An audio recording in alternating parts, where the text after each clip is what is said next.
Welcome everyone in the another session of fluid mechanics and hydraulic machines.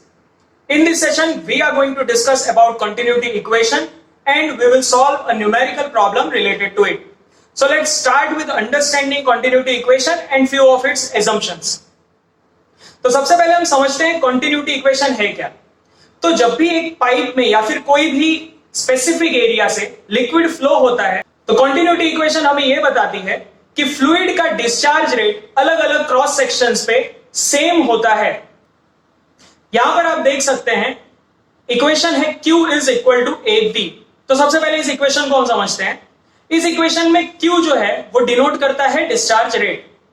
A is area of that cross section, यानी कि जो control volume या फिर study area है वहां पर जो भी क्रॉस सेक्शन आपने चूज किया है उसका A एरिया होगा, यानी कि पाइप के केस में it will be pi r square.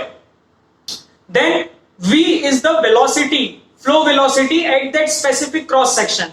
उस क्रॉस सेक्शन की इंस्टेंटेनियस वेलोसिटी, फ्लूइड की इंस्टेंटेनियस वेलोसिटी को हम कंसीडर करेंगे. So V will be in metre per second. So discharge rate का जो यूनिट है वो बन जाएगा मीटर क्यूब पर सेकेंड. यानी सिंपली डिस्चार्ज है वो हमें ये बताता है कि कितना वॉल्यूम ऑफ लिक्विड एक specific point per unit time में फ्लो कर रहा है. कॉन्टिन्यूटी इक्वेशन को अप्लाई करने से पहले उसकी कुछ एजम्पशंस को हम समझते हैं. So the most important assumption is it will be always applicable on ideal fluid. So जैसा यहां पे सेकेंड पॉइंट बताया हुआ है कि the fluid flowing in the tube is non viscous, यानी कि हम ये इनविस्किड फ्लूइड पर अप्लाई कर रहे हैं. Second one is the flow is incompressible, यानी कि जो लिक्विड है हम ऐसा एज्यूम कर रहे हैं कि ड्यूरिंग द फ्लो उसकी डेंसिटी में कोई चेंज नहीं आएगा. तो डेंसिटी में चेंज नहीं आएगा इसका मतलब वो इनकंप्रेसिबल फ्लूइड है, इसीलिए उसके प्रेशर में चेंज नहीं आ रहा है एज वेल एज डेंसिटी में भी चेंज नहीं आ रहा है.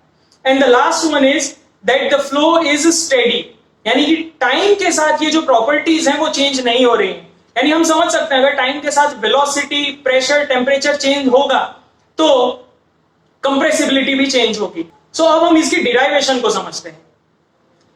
तो सबसे पहले हम यहां पर देखते हैं एक पाइप का हमने क्रॉस सेक्शन एज्यूम किया है जिसके थ्रू लिक्विड फ्लो हो रहा है. ए जो है वो इनलेट का एरिया है, A1 इनलेट का एरिया है, A2 आउटलेट का area. That means A1 smaller area, A2 larger area जहां से लिक्विड एग्जिट कर रहा है. नाउ A1 एरिया पे जो वेलोसिटी ऑफ इनलेट है यानी कि A1 क्रॉस सेक्शन पे वो है V1 और A2 क्रॉस सेक्शन पे जो वेलोसिटी है दैट इज V2. अब यहां एक और चीज आप देख सकते हैं कि डेल x1 t टाइम में, यानी कि बहुत स्मॉल टाइम फ्रेम अगर हम स्टॉपवॉच में रखें फॉर 1 सेकेंड और 2 सेकेंड, तो उतने कम टाइम में लिक्विड A1 क्रॉस सेक्शन से जब पास होता है तब कितना लेंथ ट्रेवल करता है, तो वहां पर वो डेल x1 लेंथ ट्रेवल करता है. जबकि एट A2 एरिया वो डेल x2 लेंथ ट्रेवल करता है in a fixed time del t, जो कि बहुत छोटा टाइम है. अब हम वॉल्यूम फाइंड करते हैं कि कितना volume of liquid t time में यहां से डिस्चार्ज हो रहा है. So the equation for volume is simply area into length, यानी कि अगर एक स्पेसिफिक एरिया है, इस केस में सिलेंडर है, तो सिलेंडर का एरिया इनटू जो लेंथ लिक्विड ने ट्रेवल की वो उसका वॉल्यूम हो गया कि उतना वॉल्यूम ऑफ लिक्विड एंटर हुआ है. तो एंट्री पे वॉल्यूम होगा A1 into del x1. Now simply speed is equal to distance upon time, means की वेलोसिटी क्या होगा डेल x1 अपॉन टाइम. सो यहां पर हमने डेल x1 की वैल्यू को रिप्लेस कर दिया है V1 इंटू डेल t से. तो वॉल्यूम जो है वो हो जाएगा A1 into V1 into del t. Similarly हम आउटलेट पे भी यही चीजें डिस्कस करेंगे, पर उससे पहले हम समझते हैं कि मास कितना एंटर हो रहा है. ये तो हमने फाइंड किया कि वॉल्यूम कितना एंटर हो रहा है. अब मास कितना एंटर हो रहा है, तो हमने फ्लूइड प्रॉपर्टीज में पढ़ा है that mass is equal to density into volume.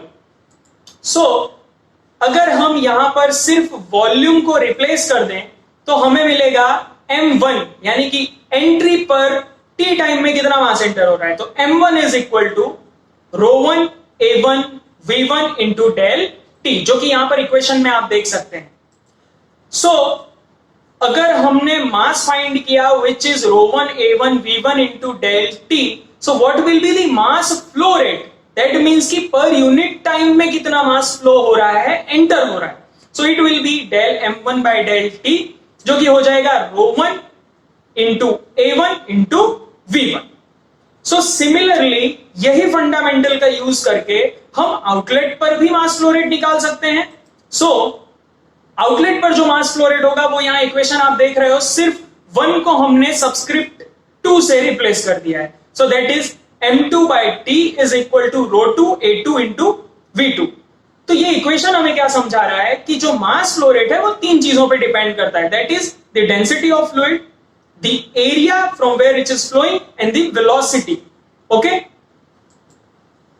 So the mass flux at both end means कि जितना लिक्विड एंटर कर रहा है उतना ही लिक्विड एग्जिट करेगा. So mass flow rate at both ends must be same. So this is equal to rho a1 v1 is equal to ρ2 a2 v2. Hence the mass flow rate is constant, which we know. Now let's derive the continuity equation using this concept. अब अगर हम assume करें कि water flow हो रहा है, जो कि हमने पहले एज्यूम किया कि एक इनकंप्रेसिबल लिक्विड फ्लो हो रहा है, तो इनकंप्रेसिबल लिक्विड के लिए जो डेंसिटी इनलेट पे है वही सेम डेंसिटी आउटलेट पर भी होगी. ओके, इनलेट और आउटलेट की डेंसिटीज चेंज नहीं होगी. तो सिंपली अगर ये ऊपर वाले इक्वेशन को हम मॉडिफाई कर दें तो वो क्या हो जाएगा, तो वो हो जाएगा a1 v1 is equal to a2 v2. तो a1 v1 is the discharge, rho a1 v1 is mass flow rate. So discharge at inlet should be equal to discharge at outlet, or we can say that discharge at inlet is equal to discharge at outlet. So continuity equation यहां पर prove होती है कि discharge rate जो है वो किसी भी क्रॉस सेक्शन पे, अभी हमने इनलेट और आउटलेट सेक्शन लिया है, बट रैंडमली अगर हम कोई भी क्रॉस सेक्शन चूज कर लेंगे तो भी डिस्चार्ज रेट जो है वो हर पॉइंट पर सेम आएगा, because it depends on area and velocity. तो अब हम इसका प्रैक्टिकल एप्लीकेशन समझते हैं कि प्रैक्टिकली हम इसे कहां अप्लाई कर सकते हैं.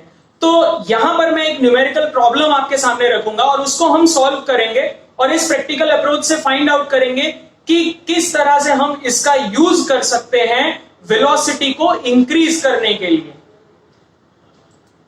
तो हम एज्यूम करते हैं कि एक फायर हाइड्रेंट है जहां से एक फ्लूइड का जो इनलेट है, यानी कि इस पाइप का इनलेट आप देख सकते हो जिसका रेडियस 2 सेंटीमीटर है, और वहां से फ्लूइड जिस वेलोसिटी में एंटर हो रहा है that is 4 metre per second. Now अगर आउटलेट पे रेडियस जो है नोजल का वो 1 सेंटीमीटर है, तो वेलोसिटी, नोजल पर वेलोसिटी क्या होगी, इसका हमें बहुत जगह यूज होता है. फायर ब्रिगेड्स इसका यूज करते हैं वाटर को हाई रेंज तक पहुंचाने के लिए. सो सिंपली हमको फाइंड करना है कि what will be velocity at the outlet of nozzle. So equation, जो कंटिन्यूटी इक्वेशन हमने पढ़ा, that is a1 v1 is equal to a2 v2, जहां पे a1 होगा एरिया एट इनलेट, v1 होगा वेलोसिटी एट इनलेट, a2 होगा area at outlet, v2 होगा velocity at outlet. So simply हम इन चीजों को रिप्लेस कर देंगे, यानी कि a1 हो जाएगा पाई r1 स्क्वायर, सिमिलरली a2 हो जाएगा पाई r2 स्क्वायर. अब हम यहां पर देख सकते हैं कि दोनों वैल्यूज हमें दी हुई है, r1 की भी वैल्यू दी हुई है, r2 की भी वैल्यू दी हुई है. r1 represents r of hydrant, r2 represents r of nozzle. So जब हम इनको रिप्लेस करेंगे तो हमें मिलता है पाई इंटू 2 सेंटीमीटर का square, that is pi r1 square into velocity at inlet, जो कि है 4 metre per second. So that is total LHS which is equal to, must be equal to RHS, क्योंकि हमें पता है डिस्चार्ज रेट, यानी जितना फ्लूइड एंटर हो रहा है उतना ही फ्लूइड एग्जिट होगा. So discharge rate must be same. So pi into 1 centimetre square into V2. अब यहां पर आप सेंटीमीटर को मीटर में भी कन्वर्ट कर सकते हैं, जिससे कि आंसर लाना बहुत इजी हो जाएगा. So यहां पर सिंपली जब हम इस इक्वेशन को सॉल्व करेंगे तो हम आंसर देख सकते हैं that velocity at outlet is equal to 16 metre per second.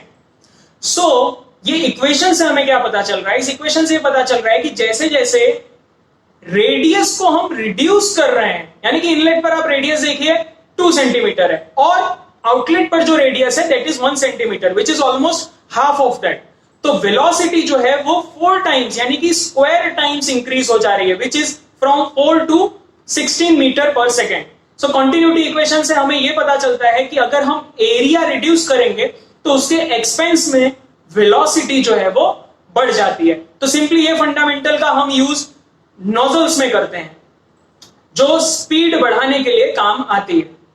तो होपफुली आपको कंटिन्यूटी इक्वेशन और उसका एप्लीकेशन दोनों समझ में आ गया होगा.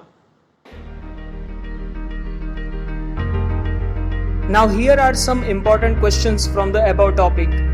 You can try out these by clicking on the Google link given below in the description. Thank you for watching the video.